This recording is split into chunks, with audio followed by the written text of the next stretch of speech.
Bonjour à vous, ici Guy Bourgeois, j'espère que vous allez bien.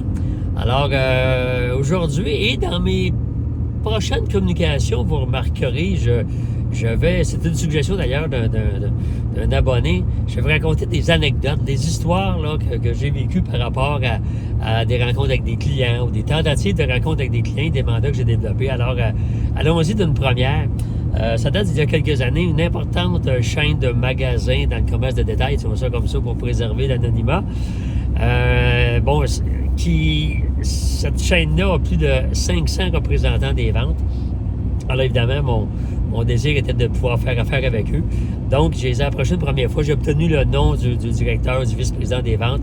J'ai fait une approche téléphonique, évidemment dans le but de le rencontrer pour lui proposer mes conférences, mes formations, là, qu'il faut s'adapter à eux.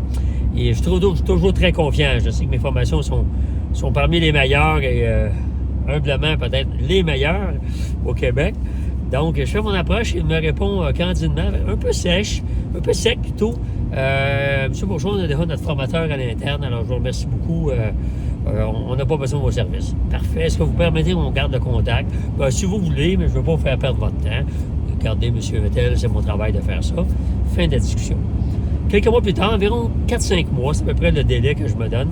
Je rappelle le même individu, il était chanceux, il a répondu, ça aurait pu être sur la boîte vocale.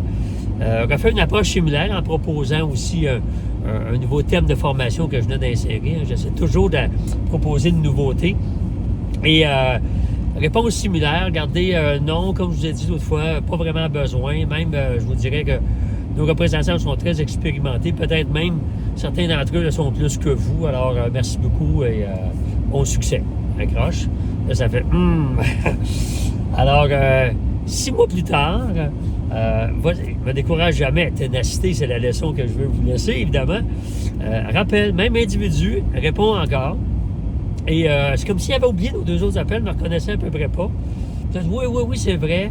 Regardez pas pour le moment, mais rappelez-moi dans 3-4 mois, on est en train de regarder pour un programme de formation. On pourrait peut-être regarder ça avec vous. Ah, bonne nouvelle. Alors, 3-4 mois plus tard, donc on est rendu, ça fait 1 an et demi à peu près, là.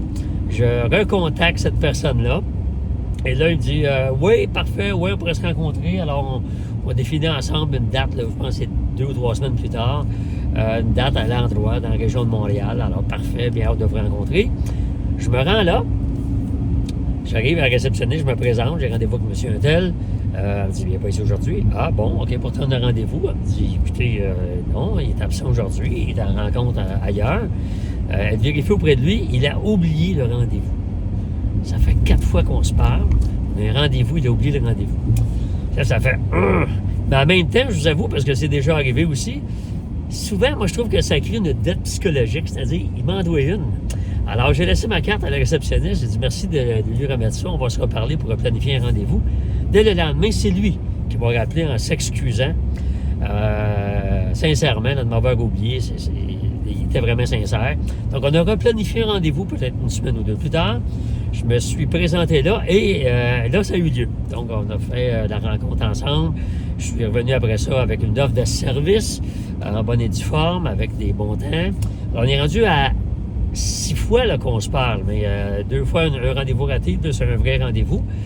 Et évidemment, je fais mon offre. 1 semaine plus tard, je rappelle pour conclure l'offre. Bon, l'offre a été déclinée. Sans trop de raison.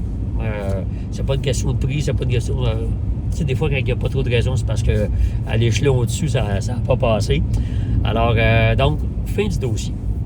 Alors, moi, j'abandonne jamais. Alors, je m'apprêtais à rappeler peut-être 6 mois plus tard pour relancer.